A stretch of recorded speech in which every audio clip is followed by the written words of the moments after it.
Assim, tremendo. A nossa aula de hoje se chama O Intercessor como Colaborador de Deus.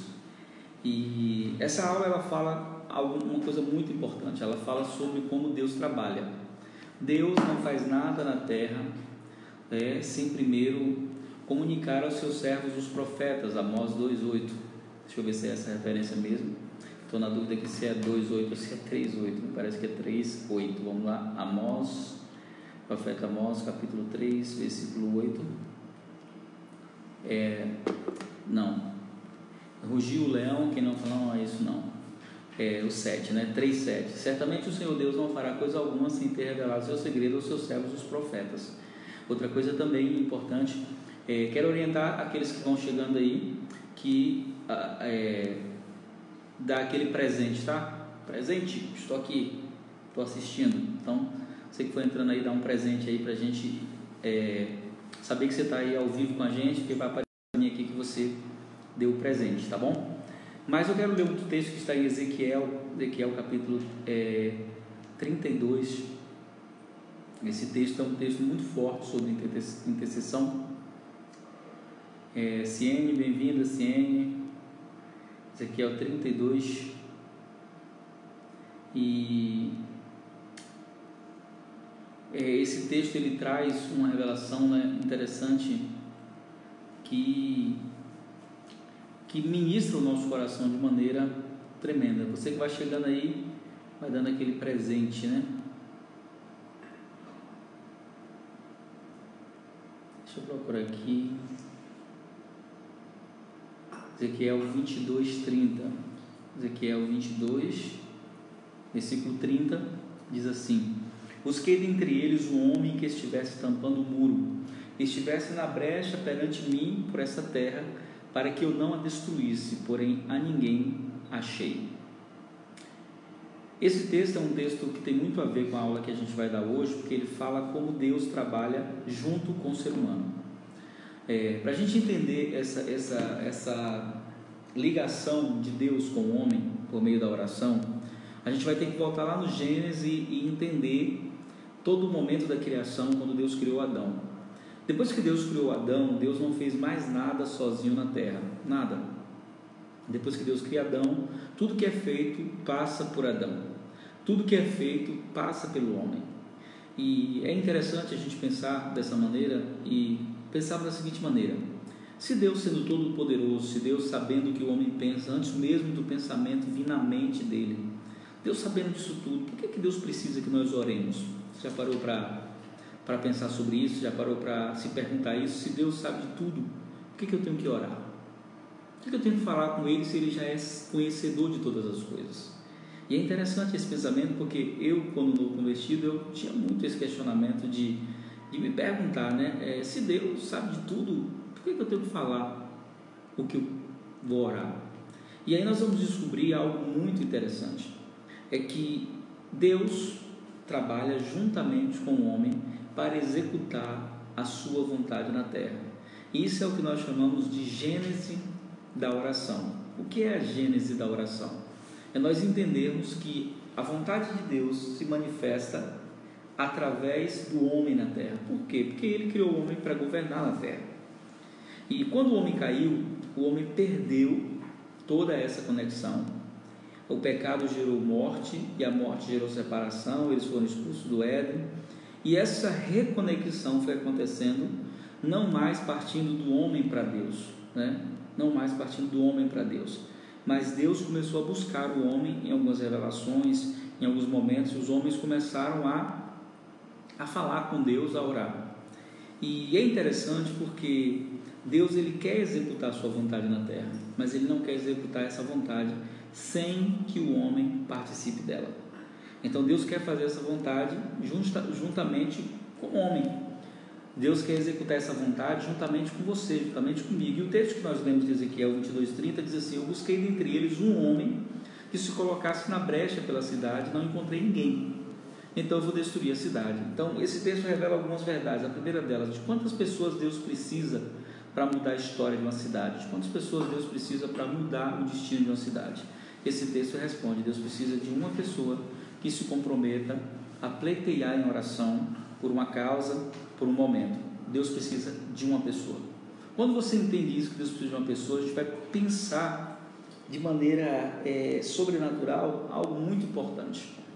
Por que Deus ele não faz logo o que ele tem que fazer? Por que ele não executa logo a vontade? E aí uma coisa que você precisa entender, preste bem atenção nisso. Depois da queda do homem, a vontade de Deus não opera totalmente na terra sem a participação do homem. Como é isso? Você já deve ter ouvido a seguinte pergunta, alguém já deve ter te perguntado, né? Se Deus é tão bom, por que acontece tal coisa? Por que se Deus é tão bom, por que tem gente que nasce assim? Por que tem gente que morre tão cedo? E aí é interessante, cafezinho hoje, cafezinho. É interessante entender que a vontade de Deus hoje na terra não é a única vontade operante. Cafezinho. Existe hoje 3 vontades operando na terra.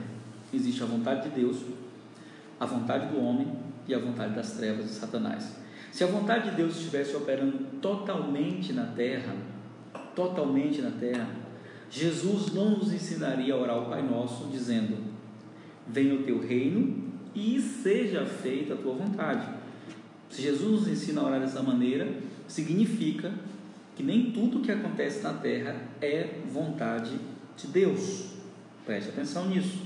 Então, o que é a oração? Antes da queda do homem, a oração era apenas um vínculo de comunicação relacional com Deus. Preste atenção nisso. Você não vai encontrar Adão orando pedindo nada a Deus. Na verdade, você não encontra Adão orando, né? Assim, diretamente. Mas não havia necessidade de Adão orar pedindo nada a Deus. Pedir cura, ele não adoecia. Pedir comida, ele tinha tudo à sua disposição. Pedir saúde, ele é intocável no seu corpo. Então, você não vai encontrar de maneira nenhuma ele pedindo nada a Deus, porque a oração originalmente, ou seja, o gênese da oração, nos ensina que a oração era apenas um meio relacional entre o homem e Deus. Então não havia oposição das trevas, porque não havia outras vontades operando. Não havia oposição da vontade humana, porque o homem estava rendido a Deus totalmente. Então era totalmente diferente de agora, era totalmente diferente de hoje. Por quê? Porque era apenas um vínculo relacional. Isso mudou com a queda do homem. Hoje, por que nós temos que orar hoje? Qual é a nossa necessidade de orar hoje? É que hoje a vontade de Deus, que é soberana, está nas regiões celestiais, Efésios capítulo 1, versículo 3.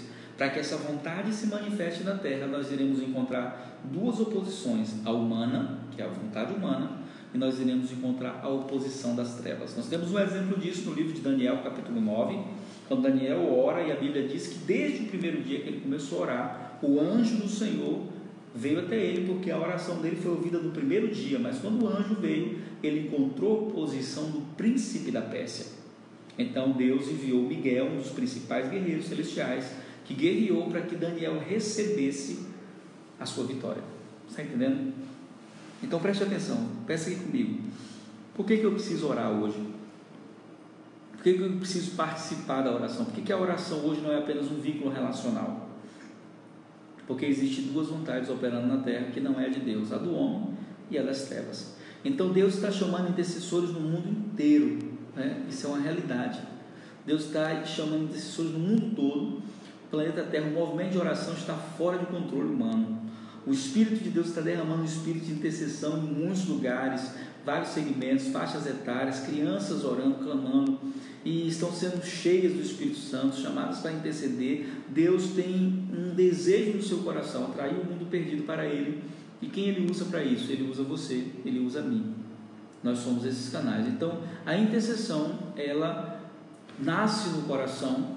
E aí, para você entender, para nós entendermos isso, nós temos que entender a luz da criação e da queda. Entender a intercessão a partir da criação e da queda. Então, quando Deus criou Adão, vamos entender esse princípio da queda. Quando Deus criou Adão, eu gosto muito dessa parte aqui. Adão, ele tinha um relacionamento direto com Deus, né? Quando eu faço seminário pessoalmente, eu pergunto para as pessoas: Adão orava? Algumas pessoas ficam na dúvida, outros dizem sim, outros dizem não. É claro que Adão orava, mas a pergunta é como Adão orava? Adão não tinha ido a nenhuma igreja, graças a Deus, não tinha frequentado nenhuma religião, graças a Deus. Adão só conhecia Deus e nada mais. Então, como é que Adão orava? Como é que ele falava com Deus?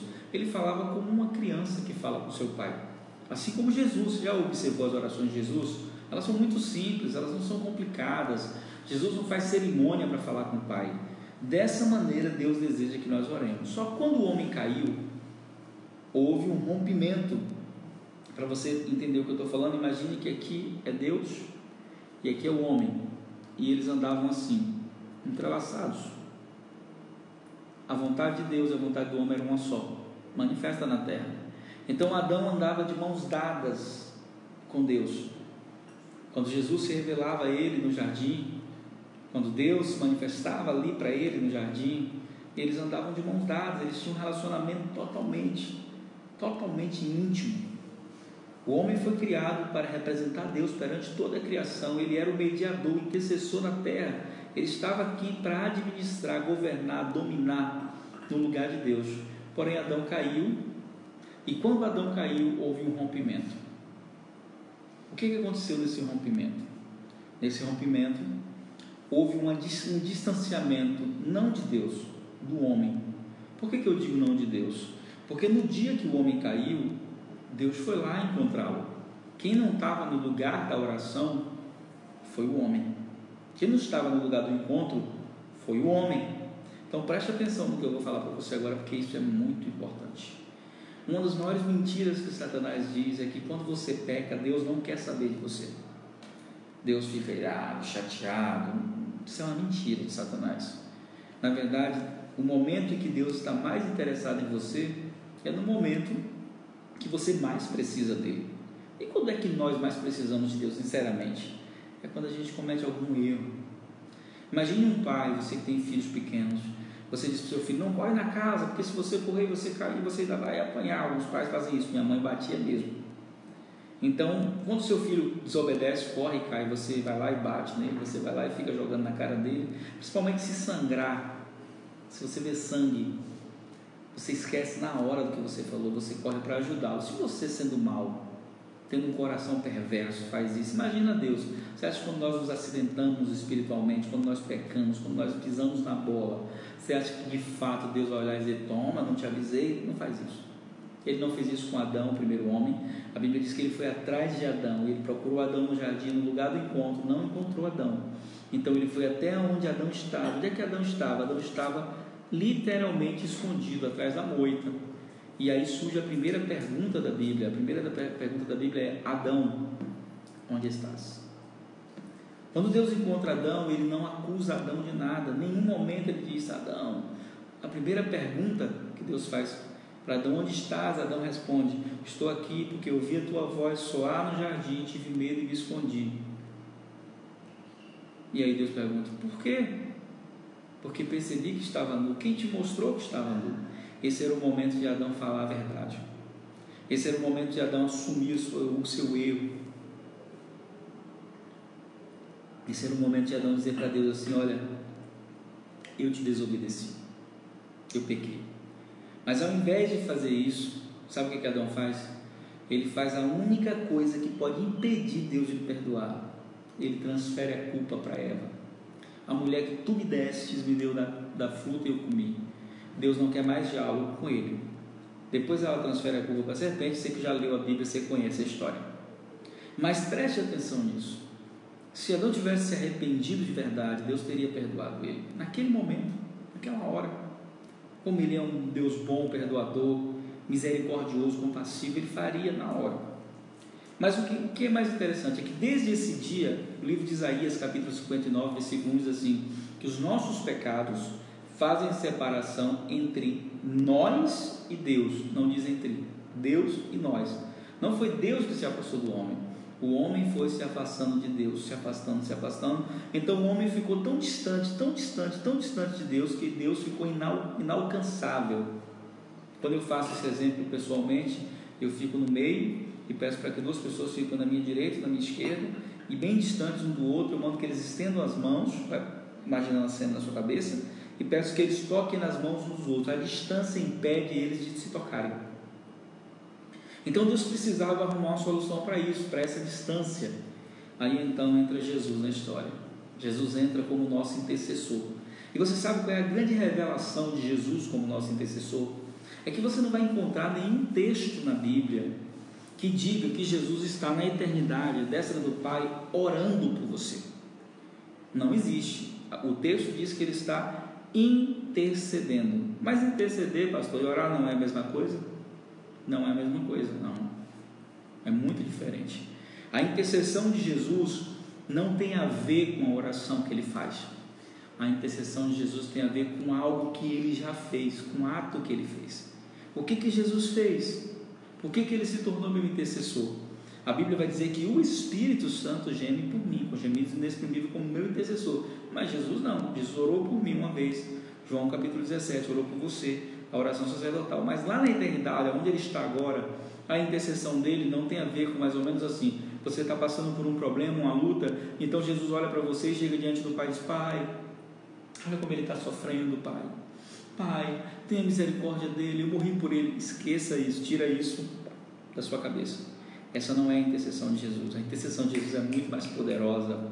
A intercessão de Jesus é muito mais grandiosa, é muito mais que isso. Sabe o que é a intercessão de Jesus? Você vai entender isso hoje, sua vida de oração vai mudar.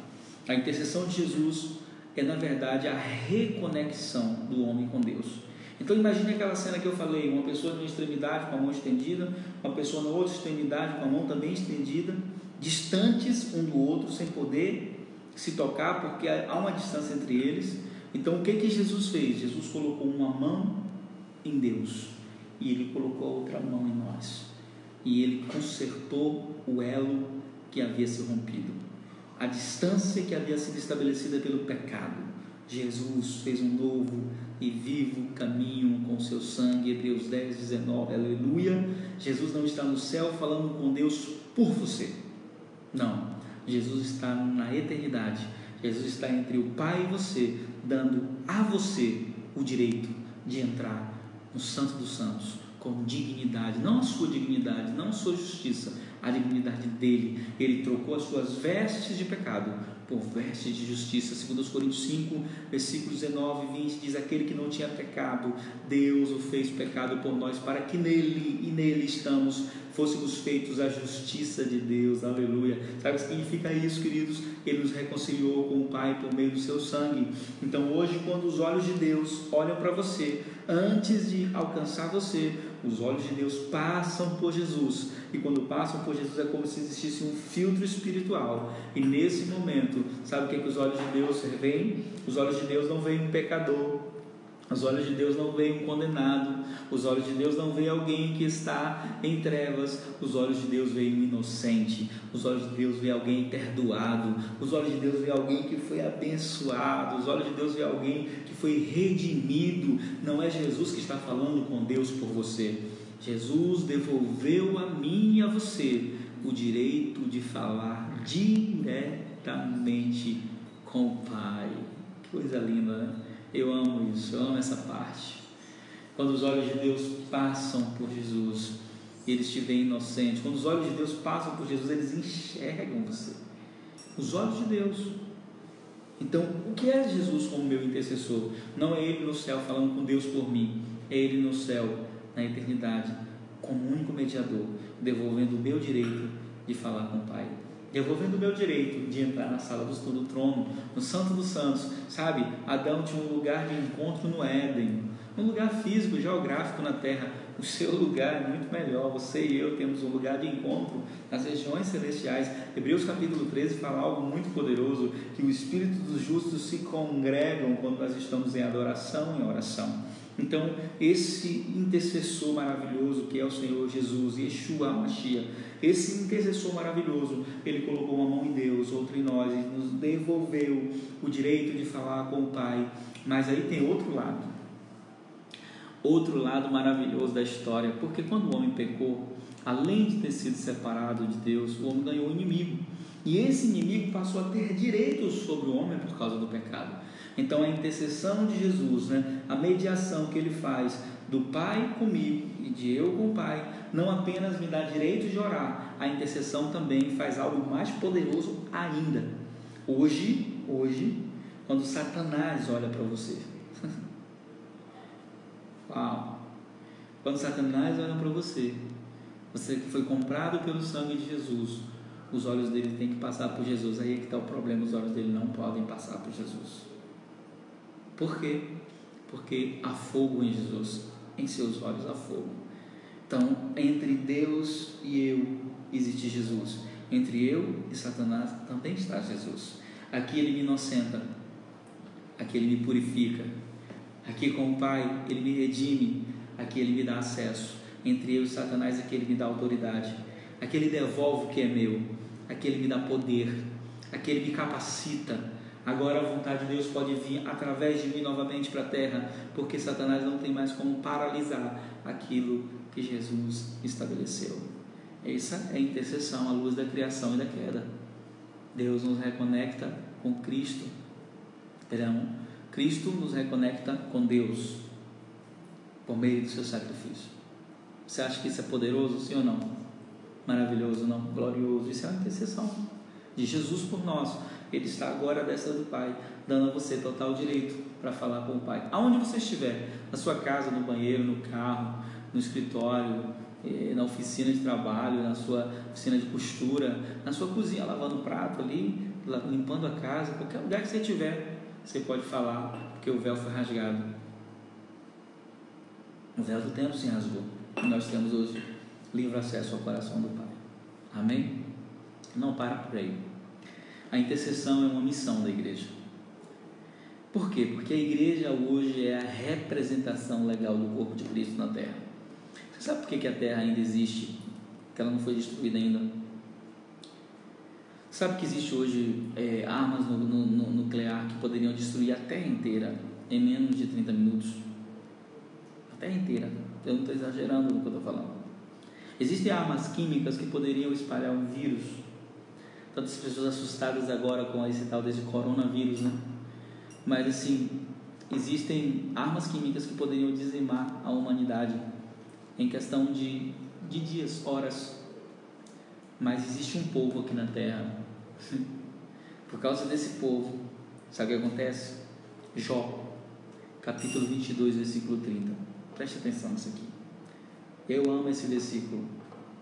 Esse versículo vai mostrar para você porque que muitas pessoas da sua família ainda estão vivas, mesmo fazendo tanta coisa errada, já eram para estar mortas pelo que fazem, e tantos livramentos de morte vêm sobre elas, e você pergunta: meu Deus, como?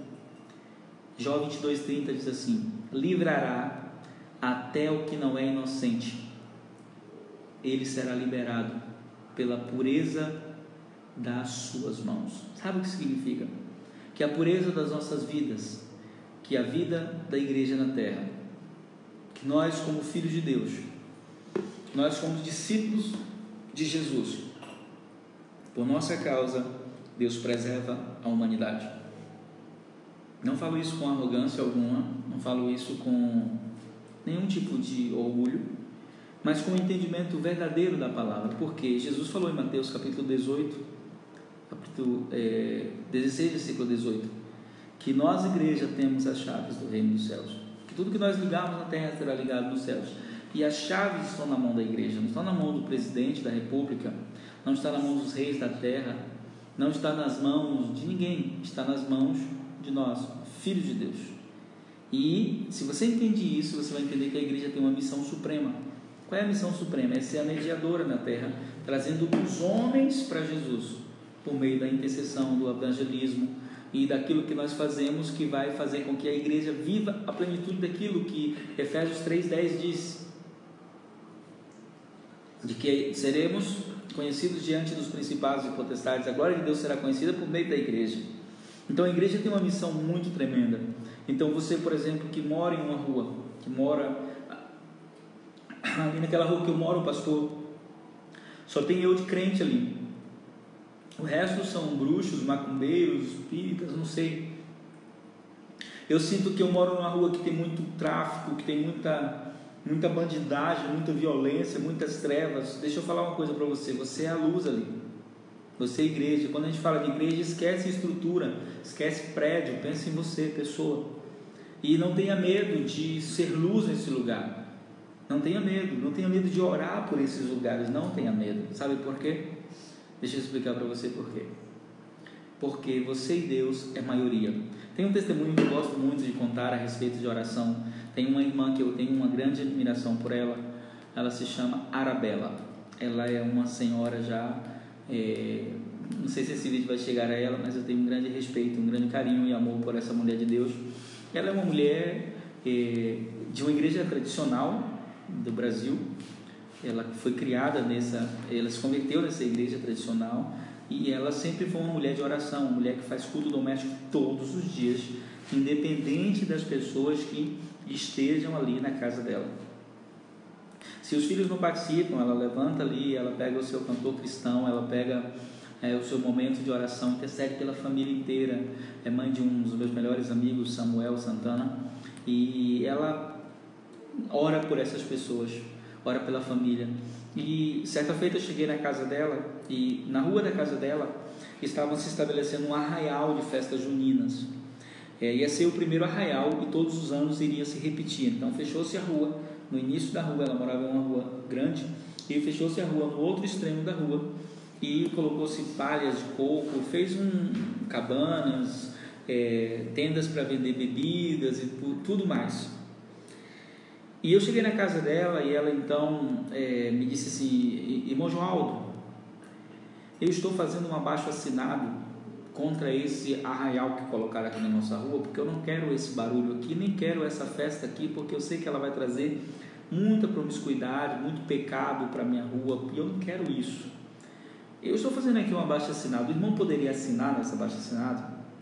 E eu, de imediato, disse: claro, irmã Arabella, assinarei agora. Onde eu assino? Ela disse: você assina aqui. Assinei meu nome, coloquei meus números dos meus documentos, e na minha mentalidade inocente de humano, eu perguntei para ela: a irmã vai levar esse documento para algum vereador, para o secretário de cultura da cidade, é isso? Ela disse: não, eu estou recolhendo assinaturas de todos os filhos de Deus que vêm aqui, que eu conheço, todos os que têm direito legal sobre a terra, que são igreja. Estou recolhendo a assinatura de todos eles, e todos os dias eu estou indo de joelhos diante do Rei dos Reis, daquele que tem toda a autoridade, e dizendo para ele aqui: os teus filhos não concordam com essa festa. Aqui, os teus filhos estão dizendo que não concordam, e o Senhor disse que tudo que nós ligarmos na terra está ligado nos céus, tudo que nós concordarmos na terra está concordado, e os teus filhos não concordam com essa festa aqui. Então está aqui a assinatura deles, eles estão dizendo que não concordam. E aquilo me emocionou muito, porque eu vi quanta fé aquela senhora de Deus, aquela mulher tinha. E sabe o que aconteceu? Não teve sucesso a festa, foi um fracasso. No ano seguinte não teve mais a festa. Sabe por quê? Porque aquela guerreira de Deus, aquela mulher entendeu o princípio da intercessão. Aquela mulher extraordinária entendeu o princípio da intercessão. Ela entendeu o poder da intercessão. Ela entendeu que naquela rua ela era a representação da igreja. Na sua rua é você, no seu trabalho é você.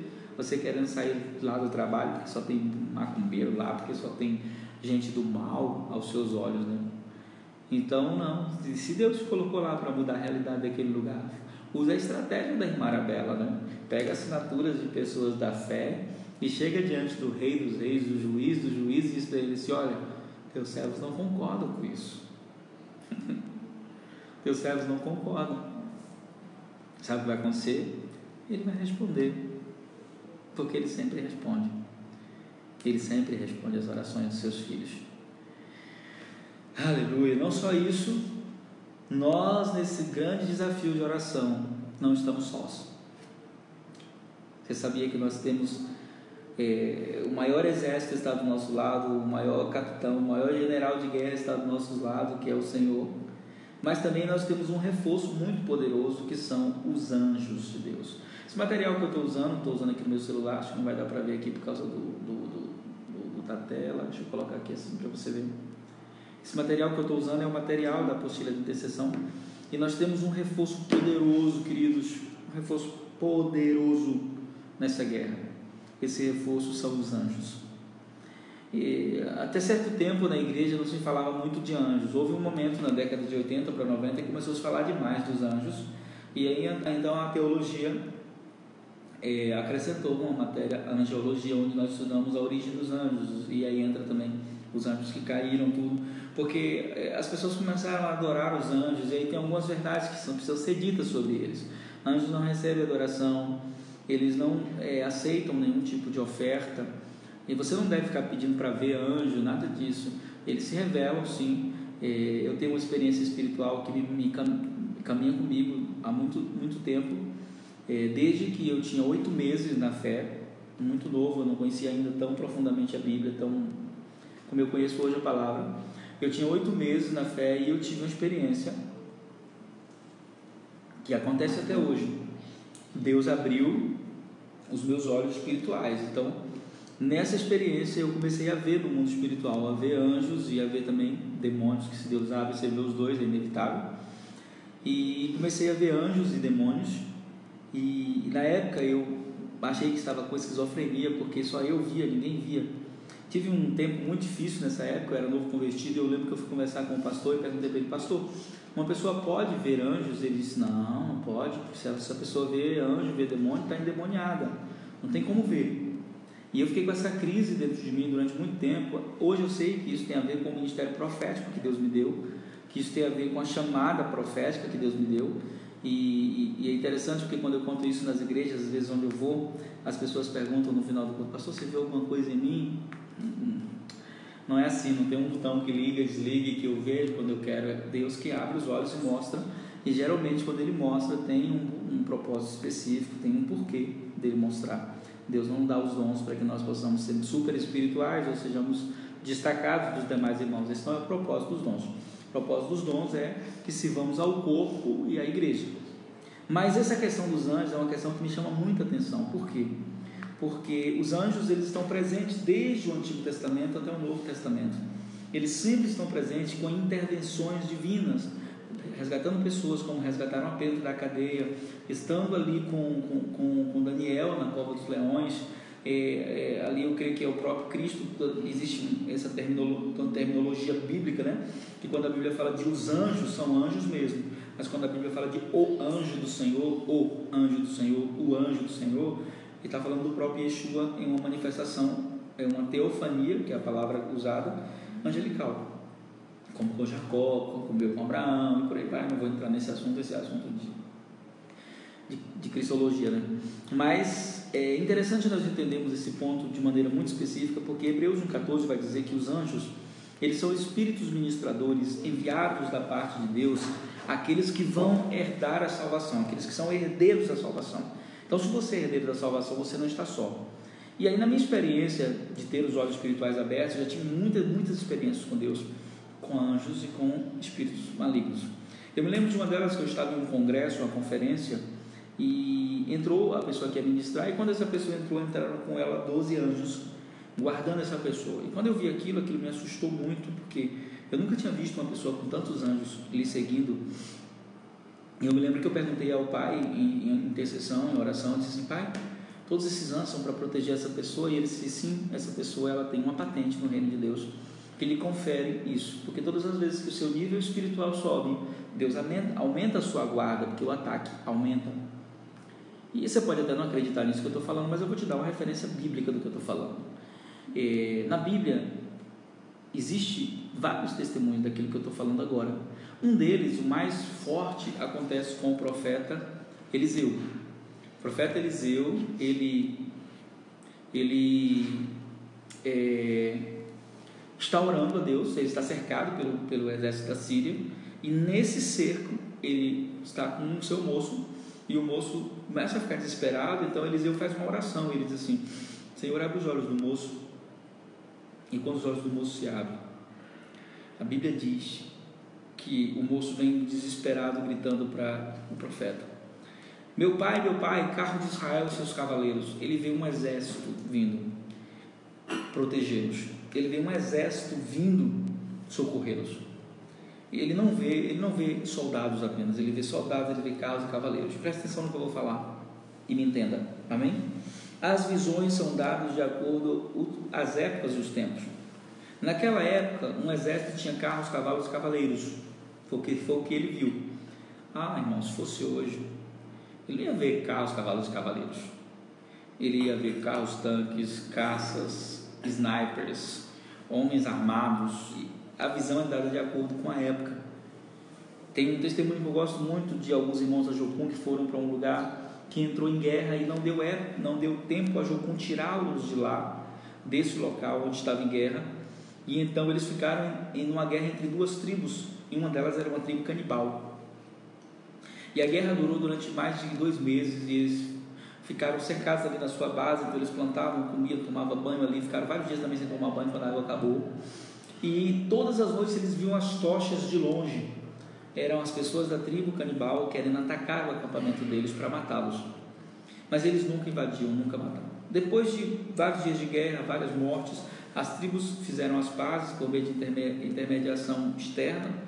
E então um dia um dos líderes da tribo canibal veio até eles conversar. Eles eram evangelizados e disse assim: vocês são muito ricos. Aí ele disse assim: como assim? Vocês são muito ricos? Ele disse: não estou entendendo. Ele disse: no dia que estávamos em guerra, quando estávamos em guerra,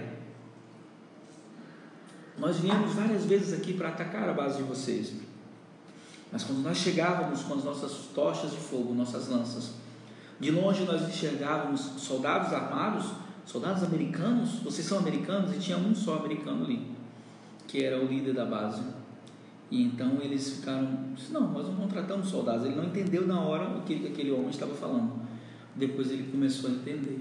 Então ele voltou para a equipe, contou esse testemunho. Todos choraram agradecidos, porque na verdade é o seguinte: o que aqueles homens daquelas tribos estavam vendo não eram soldados de verdade. Deus abriu os olhos deles, assim como abriu os olhos do moço de Eliseu, e eles viram anjos. Deixa eu te falar uma coisa aqui poderosa, você não tem ideia, mas muitas vezes você passou em lugares, muitas vezes você teve experiências. Eu costumo dizer que os livramentos que nós vemos não se comparam ao que nós não vemos. E teve pessoas que intentaram fazer o mal contra você, mas quando elas olharam para você, você não estava só, tinha alguém lá te protegendo. Talvez eles viram um policial, talvez eles viram um homem, talvez eles viram alguém, mas eles viram. Sabe por quê? Porque esses guerreiros celestiais, eles nos protegem, eles nos livram. Eles estão conosco, o anjo do Senhor acampa ao redor daqueles que o temem e os livra. E na minha experiência espiritual, a igreja usa muito pouco esse recurso. Eu tenho ensinado as pessoas a orar. Por que Deus colocou os anjos para nos acompanhar na intercessão? Os anjos são nossos colaboradores, nós somos colaboradores de Deus. Hebreus 1, versículo 14. Mas os anjos não obedecem aquilo que eu falo, eles obedecem à voz da palavra de Deus. Salmo 103, versículo 20. Não são todos eles espíritos ministradores que obedecem à voz da tua palavra? Então é a voz da palavra. Não vai adiantar eu dizer assim: vai ali, anjo, quebra a perna do meu irmão porque eu estou chateado com ele. O anjo não vai fazer isso. O anjo obedece à voz da palavra, e a voz da palavra me dá autoridade para que eu ore aquilo que está escrito, né? Eles executam conforme o Salmo 145 diz, juízo escrito. Então há uma promessa de salvação sobre a minha casa, eu oro por isso. Há uma promessa de cura, eu oro por isso. Por que os anjos vieram para nos ajudar? Por um motivo muito simples, queridos. Um motivo muito simples. Eu e você, nós somos limitados ao tempo e ao espaço. Ou seja, eu não posso estar em 2 lugares ao mesmo tempo. Hoje eu tive que gravar a aula no Jequié, porque eu não pude estar em Salvador. Mas a minha família ficou lá, os meus filhos ficaram lá. Imagine você que eu estou aqui e de repente eu recebo alguma notícia sobre os meus filhos. Está repreendido já, cancelado, em nome de Jesus. Mas recebo alguma notícia. Eu não tenho como sair daqui e imediatamente chegar lá no tempo que eu quero.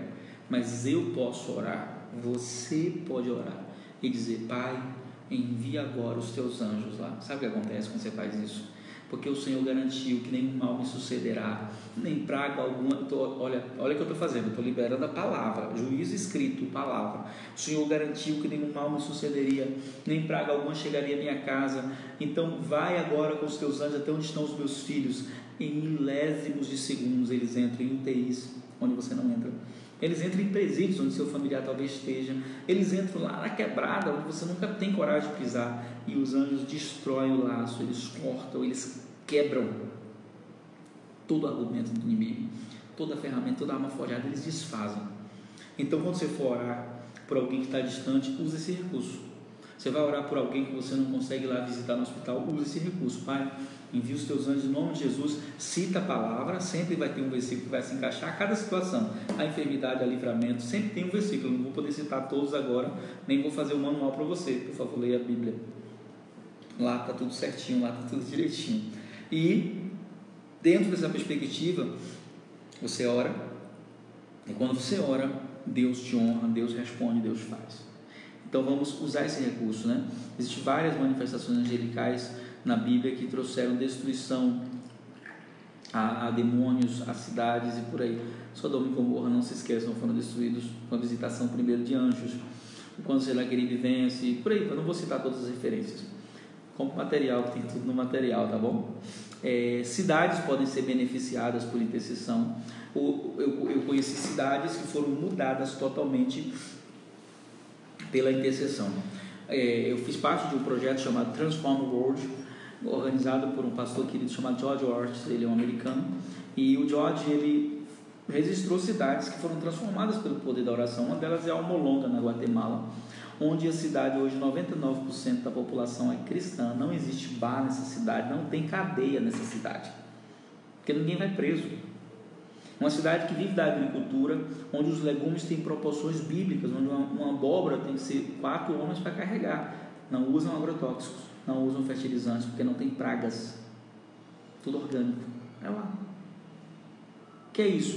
O problema não é a terra, é quem está pisando nela. Não vai dar tempo de falar disso aqui. Quando a gente falar de transformação de cidade, a gente fala disso aqui. Mas Rio de Janeiro, em 1977, foi quando Billy Graham esteve pela primeira vez no Brasil. Ele falou que era para as igrejas se unirem e orar. As igrejas se uniram e oraram, e durante mais de um mês não houve manifestações demoníacas, não houve tanta violência como havia. E incrivelmente a Umbanda estava em evidência naquela época, o Candomblé, e os terreiros começaram a esvaziar porque os orixás não baixavam, não desciam, e eles tentaram descobrir o que foi. Era um movimento de oração que estava acontecendo. Se eles continuassem, né? O que seria o Rio de Janeiro hoje? Verdadeiramente uma cidade maravilhosa. Em Florianópolis, 1991, aconteceu a primeira feira mística do Brasil. Nessa época, 91, estava em evidência um bruxo que você, com certeza, se tem a minha idade, se lembra, passava os comerciais dele, se eu não me engano, no SBT, que era o Walter Mercado. Até hoje eu tenho dúvida se aquilo era um homem ou era uma mulher, não sei. E o Walter Mercado, um bruxo, ele organizou a primeira feira de misticismo da América Latina. Vieram bruxos de todo o mundo para cá, para Florianópolis. Ia ser a primeira aqui, e todo ano iria se repetir. Nesse ano, a igreja estava acordando para a questão da batalha espiritual. Foi o ano que Kjell Schubert esteve no Brasil. Então, Kjell Schubert organizou, junto com alguns líderes do Brasil de evidência, hoje, na época, não tinha nenhuma evidência. Eles organizaram um mover de oração, e eles compraram uma tenda lá na feira. Colocaram aquela tenda branca, a maior tenda era a tenda da igreja, e eles escreveram na tenda: Tenda do Pai Yeshua. Tem crente hoje que não sabe quem é Yeshua, pensa que é Exu, que na Bahia o povo pensa que é Exu. Exu é um demônio. Não, Yeshua é o nome de Jesus, né? É uma das variações do nome de Jesus. Então, colocaram lá a tenda do Pai Yeshua. Os intercessores devidamente treinados iam para as filas das cartomantes, do pessoal que dava passe. E quando chegava lá, a cartomante ia ler a mão dele e dizia um monte de mentira. Ele dizia: não, o que você está falando não é verdade. Então as pessoas ficavam revoltadas na fila. Então ali já tinha alguém que abordava a pessoa na fila e dizia assim: ali naquela tenda ali do Pai Yeshua, tem um pessoal ali que está rezando pelas pessoas. Não era nem rezando, era orando. Então quando vinha para cá, os intercessores oravam pelas pessoas, profetizavam sobre elas.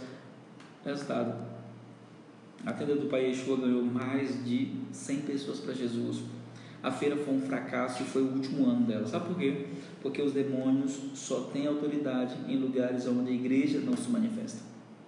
Quando a igreja se manifesta, Satanás não tem como avançar no território, não tem, porque a chave de autoridade está na mão da igreja, que tem que segurar as portas, é o diabo. As portas do inferno não vão prevalecer contra a igreja. Entenda isso. Isso é muito importante. Então, cidades podem ser mudadas pela intercessão. Eu creio. Deus mudou um bairro em que nós vivíamos, eu, minha família, por meio da nossa oração. Vou contar isso. A gente conta isso no pacote completo de intercessão que vai ser vendido na Hotmart. Então, existem várias questões sobre... E tem alguns comentários que eu quero ler para você. Nosso tempo está terminando. A gente só tem 9 minutos para a gente concluir a nossa aula. Estou falando rápido hoje para a gente acelerar. Mas Samuel Chanduik fala algo sobre a intercessão. Ele disse: o diabo não se impressiona com estudos maravilhosos, sermões inflamados, mas ele treme quando alguém começa a orar, porque ele sabe que Deus vai agir. Segundo, John Wesley disse: Deus nada faz a não ser em resposta da oração do seu povo, porque Deus escolheu, Ele quis, determinou que o homem, o ser humano, fosse colaborador especial da sua obra, e Ele faz questão de que assim seja. O Atmani também disse: os céus esperam a ordem da terra, se a terra não der ordem, os céus não efetuam. Não, isso aí que você está falando, pastor, é heresia. Heresia? Deixa eu ler o texto para você aqui, Apocalipse capítulo 5.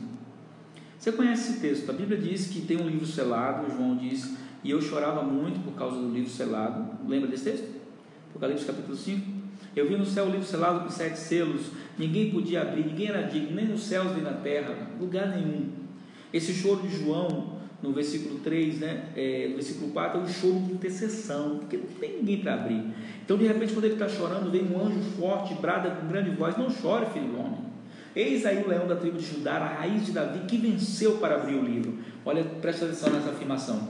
O anjo diz para ele: eis aí o leão da tribo de Judá, a raiz de Davi, que venceu para abrir o livro e desatar os seus selos. Mas Jesus não pega o livro, abre os selos e desata. Não é assim que acontece não, viu? Sabe o que acontece? E João diz: olhei, estava lá o cordeiro no trono. Então ele veio, tomou o livro da destra que estava sentado sobre o trono, e havendo tomado o livro, preste atenção, depois que o cordeiro toma o livro, ele não imediatamente desata os selos e abre. Não acontece isso não. Depois que ele toma o livro, diz que os 24 anciãos vêm, e quando os 24 anciãos se aproximam dele, eles trazem nas mãos harpas e salvas cheias, algumas versões dizem taças, cheias de ouro e de incenso, que são as orações dos santos. Preste atenção nisso aqui, porque isso aqui é poderoso. Jesus venceu para abrir os livros, os selos e os livros, mas ele só faz isso quando as orações chegam diante do trono e são derramadas diante do Cordeiro. Sabe o que isso significa, querido? Preste atenção. É a vontade de Deus que a sua família seja salva. É a vontade de Deus que o Brasil é do Senhor Jesus. Mas nós precisamos encher essas salvas com incenso, com ouro. Encher. À medida que essas orações, que essas salvas forem enchendo e chegarem diante do trono, a vontade de Deus se estabelece perfeitamente na terra. Conseguiu entender esse princípio? Conseguiu entender esse fundamento? Então, por isso nós devemos orar. Por isso nós devemos interceder. Existem várias classes de intercessores e a gente precisa entender isso, né? Que a intercessão não é apenas um chamado qualquer, não é. E aí nós precisamos entender, não vai dar tempo de falar tudo hoje, falta 6 minutos, eu tenho que correr aqui. Eu vou dar um desconto, né? Porque eu passei os primeiros 5 minutos fazendo teste, ao invés de terminar 8 horas, eu vou terminar 8h10. Então vamos botar mais 10 minutinhos aí em cima para a gente concluir. Eu não quero deixar isso aqui incompleto não. Então, para você entender, nós somos chamados a não somente orar, mas também interceder. O que é interceder? É entender que nós temos um cumprimento profético de estar entre Deus e a humanidade, restaurando, resgatando, transformando. Amém? Isso é muito importante. De acordo com o Peter Wagner, o dom da intercessão é a capacidade, aqui Peter Wagner fala no seu livro sobre a intercessão como um dom. Então, deixa eu explicar. Eu falei na primeira aula que todos são chamados a orar, mas existem pessoas que têm o dom da intercessão. Quem são essas pessoas? Deixa eu te explicar. São aquelas pessoas que você não precisa cobrar ela para orar, não. Conhece gente assim? Que ela já conversa orando? Conhece gente assim? Minha sogra é assim, já conversa orando. Você ia falar de uma pessoa para ela, se fulano, meu Deus, a pessoa de fulano. Essas pessoas têm o dom da intercessão. É maravilhoso quando você tem alguém assim para orar por você. Mas a intercessão é para todos, assim como a profecia é para todos, mas tem gente que tem o dom da profecia, assim como falar em línguas é para todos, a gente tem o dom de línguas, é diferente, ok?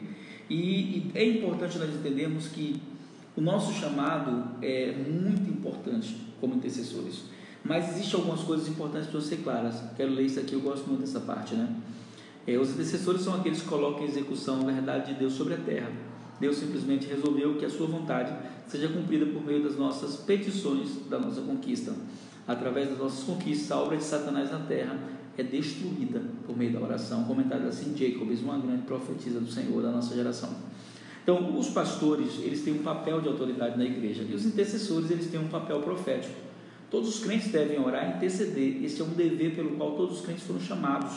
Mas existem aqueles que são intercessores com características específicas. E aí eu quero abrir um parênteses grande aqui para falar o seguinte. Eu trabalhei com equipes de intercessão no Brasil mais de 15 anos, viajei o Brasil inteiro, várias cidades, outros países também, Argentina, Chile, treinando equipes de intercessão. E eu percebi que a maior estratégia de Satanás para destruir uma equipe de intercessão é fazer com que os intercessores não entendam o seu papel e confundam tudo. Porque acontece algo quando você começa a orar.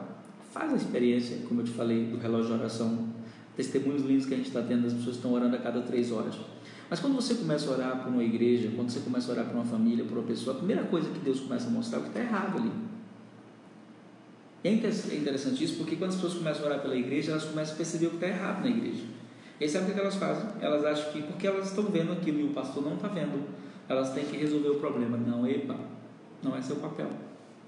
O papel do intercessor não é resolver, a não ser que ele já seja o pastor da igreja. O papel do intercessor é comunicar ao pastor. Mas se eu falar com o pastor e o pastor nem ligar, o papel do carteiro é entregar carta, não é convencer a pessoa que recebeu a ler e fazer. O intercessor ele comunica, e se o pastor disser que não, continua orando, o intercessor muda tudo por meio da oração. Por quê? Porque aqui entra aquele espírito, lembra que eu falei do espírito de Jezabel? Lembra disso? Falei nisso quando eu estava falando de batalha espiritual. O espírito que seduz profetas, que seduz intercessores, que seduz pessoas de oração. Esse espírito ele começa a dizer, está vendo? Deus nem mostrou isso nem para o pastor, mostrou para você. E aí a pessoa, ao invés de comunicar ao pastor, de fazer uma aliança com o seu pastor, de levar até o seu pastor, de cobrir o seu pastor com oração, ela começa a falar com A, com B, com 2, com 3, daqui a pouco está espalhado na igreja, fulano está em pecado, porque Deus me mostrou, vira uma confusão, irmão. Eu vi igrejas inteiras racharem assim, porque o diabo busca justamente as pessoas que têm o ofício profético da intercessão. Porque quando você começa a orar, acontece algo, preste atenção no que eu vou falar. Eu não conheço ninguém que começou a orar e ficou igual. Quando você começa a orar, você começa a entrar numa dimensão profética. Por isso que a gente chama essa matéria de intercessão profética. O que é entrar numa dimensão profética, pastor? É mais ou menos assim, você começa a orar, você começa a ter sonhos proféticos. Quem não começa a ter sonho, começa a ter impressões proféticas. O que é impressão profética? Você entra num lugar, você sente que tem alguma coisa errada ali, ruim, do mal. Você começa a ter acesso aos dons de profecia, alguns. Você começa a ter visões, ou seja, você começa a ter acesso a questões proféticas. Mas isso não significa que você tenha autoridade para resolver os problemas. O profeta deve caminhar debaixo da autoridade que Deus constituiu naquele lugar. Um exemplo bíblico do que eu estou falando. No passado nós tínhamos os reis e os profetas. O profeta via, mas quem estabelecia era o rei. Lembra quando Natan foi confrontado a Davi, que Davi tinha pecado? Ele não chegou lá e meteu o dedo na cara de Davi, porque ele sabia que a autoridade, mesmo caído, era Davi, não era ele. Então, como profeta, ele denunciou o pecado de Davi de maneira muito inteligente, mas ele disse, assim diz o Senhor. Ele não disse, olha, agora você vai morrer, nada disso. Isso aí é coisa de falso profeta. O profeta verdadeiro de Deus anda debaixo de autoridade. O profeta verdadeiro de Deus entende que nem sempre o pastor vai entender. Sabe qual é a maior crise profética? Eu vivi isso durante muitos anos do meu ministério. Irmão, você não sabe como eu sofri com isso. A maior crise profética é porque o profeta ele vê, e ele acha que porque ele viu, todo mundo vai acreditar que ele viu. Não só isso, ele vai achar que todo mundo vai entender da maneira que ele viu. Não tem jeito. É igual quando você vai no cinema, assiste um filme e as pessoas perguntam assim, como foi o filme? Você conta todo empolgado, a pessoa não sente a mesma adrenalina que você assistiu vendo o filme. Sabe por que não? Porque ela não estava lá, foi ela que viu.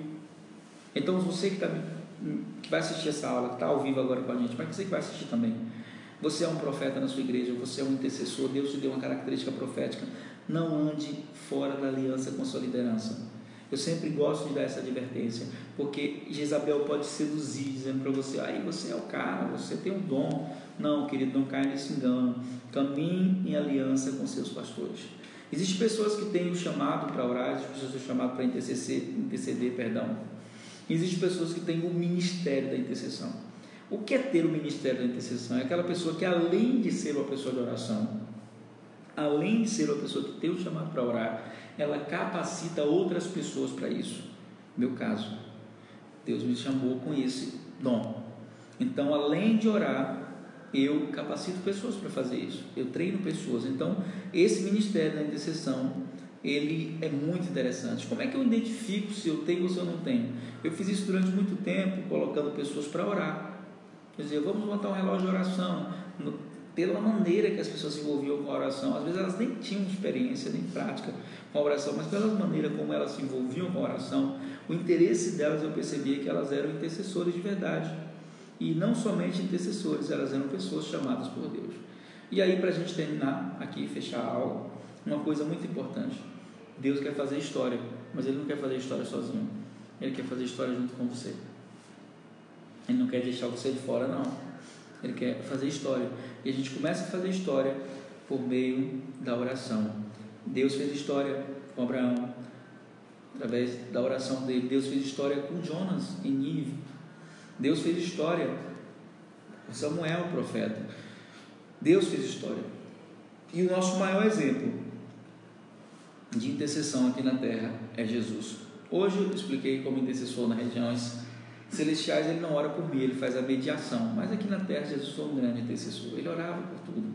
E as histórias modernas, eu gosto muito de história da igreja, e quando você estuda a história da igreja, somente agora, histórias modernas, existem vários homens de Deus que se destacaram pelo poder da oração. John Wesley, Charles Finney, nossa, o que é aquilo? Charles Finney, extraordinário. Ele, quando entrava nas fábricas, as pessoas se rendiam em arrependimento sem ele abrir a boca. Um grande intercessor, um homem de Deus extraordinário. George Miller sustentou órfãos, mais de 20.000 órfãos, só por meio da intercessão, queridos. Ele nunca pediu um pão a ninguém, e ele sustentava 20.000 órfãos. O dinheiro chegava, a comida chegava, sempre, sempre. Mas tem um cara que eu admiro muito. Ele se chama Conde Zinzendorf. Ele se converteu aos 7 anos de idade. Ele era de uma família rica. E quando houve a migração dos crentes, dos moravianos, eles foram para as terras de Zinzendorf. Só que existia uma briga teológica, calvinistas e arminianos, que existe até hoje. E isso começou a gerar um choque nas terras de Zinzendorf. Zinzendorf orou ao Espírito Santo e disse: o que eu posso fazer para os teus filhos não ficarem brigando tanto por causa de questões teológicas? E aí então o Espírito Santo disse: coloque eles para orar juntos, principalmente aqueles que não se falam ou estão brigados. Como eles estavam morando de favor nas terras de Zinzendorf, Zinzendorf estabeleceu um decreto e disse: vamos estabelecer turnos de oração pelas famílias.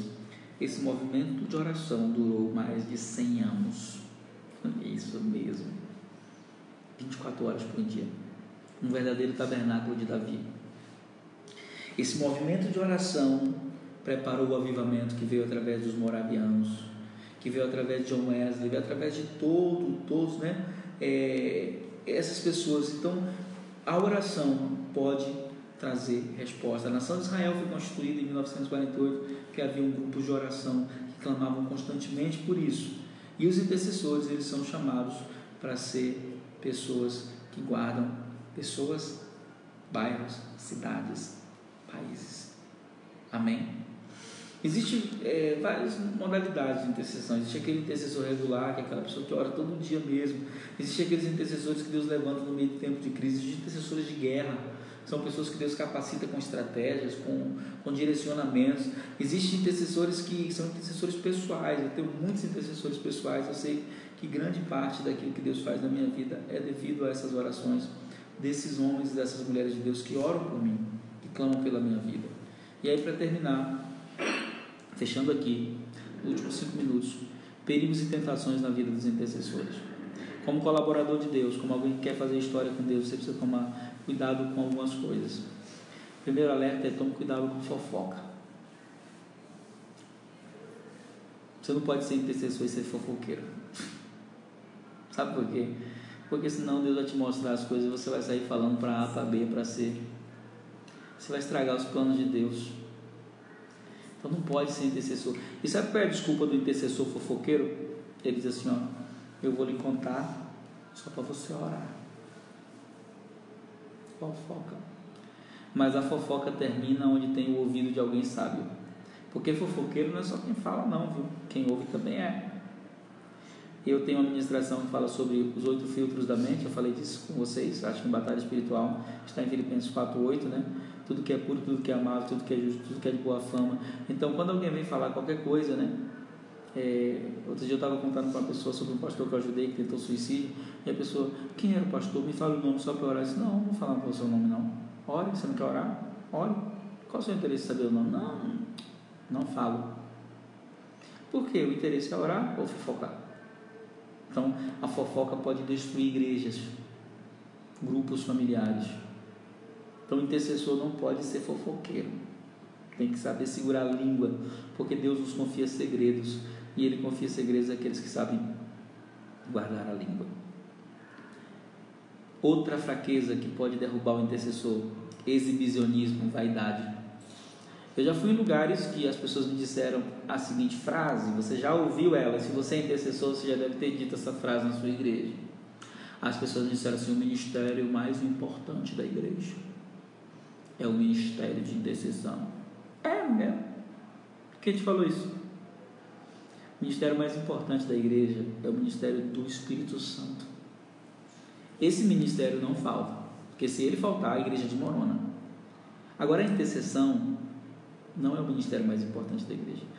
Cada ministério dentro da igreja tem a sua importância e a sua funcionalidade. É como se eu dissesse: a mão é o membro mais importante do corpo, os olhos porque nos guiam, tem cego aí que enxerga mais do que nós que vê. Todos os ministérios têm a sua importância. Então, se você deixa o exibicionismo, a vaidade entrar no coração, somos especiais. A igreja depende da nossa oração. Se a gente parar de orar, a igreja não. Se você parar de orar, Deus levanta outras pessoas. Simplesmente é simples desse jeito. Então, meu irmão, nós não podemos usar isso, porque senão a gente vai cair aqui em Mateus capítulo 6, versículo 5 e o 15. A gente vai estar se exibindo. Deus não aprova isso. Você não é causa, você é intercessor, qual o ministério que você seja, você não é causa, você é meio, e nem é o meio, é um dos meios que o Espírito Santo usa.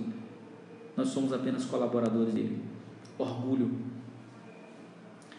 Foi ele que derrubou Lúcifer, o orgulho. Foi ele que destituiu Lúcifer dos lugares celestiais. Então não deixe o orgulho pegar você, tá bom? Termino fazendo uma declaração, que é também uma oração, que diz: Senhor, faça-nos colaboradores através da intercessão. Faça-nos intercessores e intercessoras. Queremos ser aqueles intercessores que estejam em obediência. Queremos ver os teus anjos agindo através da nossa intercessão, na nossa oração. E queremos ver o Senhor mudando a história por meio da nossa oração.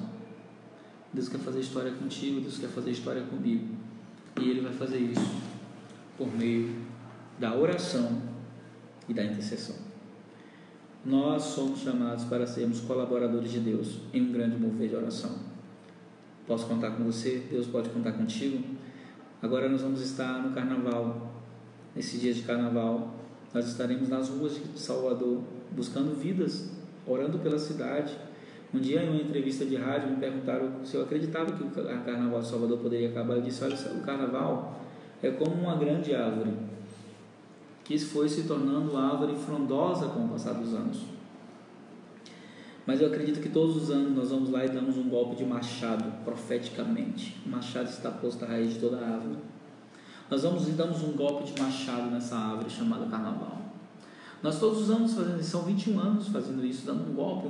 Vai chegar uma hora que a nossa oração vai fazer com que o vento do Espírito sopre, e então essa árvore vai cair, porque ela já vai estar afetada pelas nossas orações. Toda fortaleza cai um dia. Jericó caiu, então o carnaval cai, mas vai cair por meio de pessoas que creem que Deus pode acabar com uma festa. Olha só, é impossível. A Babilônia era o maior império da terra. Não existe mais. Não existe nada que Deus não possa mudar por meio da oração.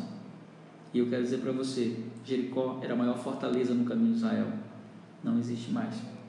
Porque a oração muda destinos e estabelece uma nova história. Que Deus em Cristo te abençoe. Que você ouça essa aula mais de uma vez. E que você seja instrumento de Deus para mudar a história da sua família, da sua igreja, da sua rua, da sua casa. Deus quer mudar a história juntamente com você. Amém? As nossas orientações finais para os nossos alunos do curso é que você assista essa aula. Você que já está assistindo, assiste de novo.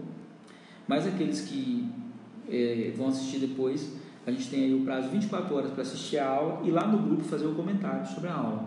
Qual foi a parte que mais te tocou? Qual foi a parte que você mais achou interessante na aula? Qual foi a revelação que Deus te deu dentro do que falamos? Sabia que o seu comentário pode abençoar muita gente?